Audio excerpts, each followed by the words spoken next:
دوسری بات جو میں بتانا چاہتا ہوں وہ یہ ہے کہ مجھے میرے اپنے میزبان نے گرفتار کروایا.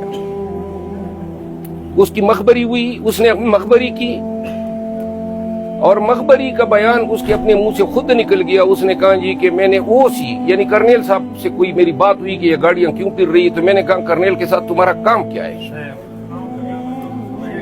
وہ اس میں کوئی مبالغہ نہیں ہے کہ جس کے گھر میں نے پناہ لی تھی اسی بدبخت نے مجھے گرفتار کروایا. اور یہ دوسری دفعہ میں مخبری پہ گرفتار ہوا ہوں. لاہور میں بھی میرے خلاف انہوں نے مخبری کی تھی، ورنہ اتنی جلدی آنے والا میں نہیں ہوں. تیسری بات یہ پاکستان تحریک انصاف کے ورکرز کو کہنا چاہتا ہوں ذرا خاموش ہو جائیں. آج کا جلسہ ملتوی نہیں ہونا چاہیے تھا. کوئی تک نہیں تھی کہ خان صاحب کے پاس جا کے اس سے پھر اجازت لی جاتی، کوئی تک نہیں تھی. لاکھوں لوگ آ رہے تھے پاکستان بھر سے، ہم نے بڑے بڑے دعوے کیے کریں گے.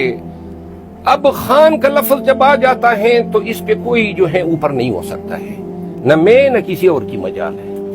اب خان سے اس لفظ کا آنا تھا تو اس کے بعد جلسہ لازماً پوسٹپون ہونا تھا، کیونکہ اگر خان یہ کہتا ہے تو پھر کل خان کی حکم عدولی نہیں ہو سکتی. لیکن آج یا گزشتہ جو مؤخر ہوئے ہیں یہ ہمیں بتا رہے ہیں کہ ہم اس طرح احتجاج نہیں کر سکتے ہیں.